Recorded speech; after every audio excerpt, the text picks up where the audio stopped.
Hi friends, வணக்கம். நான் உங்கள் லட்சு ஃப்ரம் லட்சஸ் லைஃப்ஸ்டைல் சேனல்லேருந்து. இன்றைக்கி நிறைய பேர் வந்து செயின்ஸ் கலெக்ஷன்ஸில் வேஸ்டேஜ் வந்து இல்லாமல் செயின்ஸ் கலெக்ஷன்ஸ் இருக்கான்னு கேட்டிருந்தீங்க.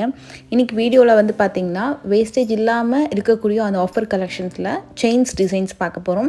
இதில் வந்து ஒன்று ஒரு விதமான செயின், லைக் வந்து பீட்ஸ் வச்ச மாதிரி இருக்கும், பிளெயின் செயின்ஸ் இருக்கும். இப்போ நம்ம இந்த ஃபஸ்ட்டு ட்ரை பார்க்குறோம்ல, இது எல்லாமே 7லேருந்து 9 கிராமுக்குள்ளே வரக்கூடிய செயின் கலெக்ஷன். இந்த முத்தெல்லாம் இருந்துச்சு அப்படின்னா அதோட வெயிட் வந்து லெஸ் பண்ணி கோல்டுக்கான நெட் வெயிட் வந்து டேக்கில் கொடுத்துருப்பாங்க. டெய்லி வார் செயின்ஸுன்னு சொல்லிட்டு இதில் வச்சுருக்காங்க கலெக்ஷன்ஸு. பெண்டன்ட் வச்சது ஒரு இனிஷியல் பெண்டன்ட்டுமே இருக்குது. அதுலேயே ஃபஸ்ட்டு 2 செயின் இருக்கு இல்லையா, ஃபஸ்ட்டு 2-3 டிசைன் அந்த பிளெயின் செயின்ஸ் மாதிரி வருது, அதெல்லாமே வந்து ரொம்ப நல்லாயிருக்கும். டெய்லி வேர் பண்ணுறதுக்கு கூட நல்லாவே இருக்கும். அக்கேஷனலாக யூஸ் பண்ணால் இன்னும் கொஞ்சம் லைஃப் வரும். ஏன்னா டெய்லி வேர்ன்னு போகும்போது நம்மளுக்கு வந்து ஒரு 1.5 பவுனாவது மினிமம் இருக்கணும். அப்போ தான் ஓரளவுக்கு கொஞ்சம் நல்லா லைஃப் வரும்.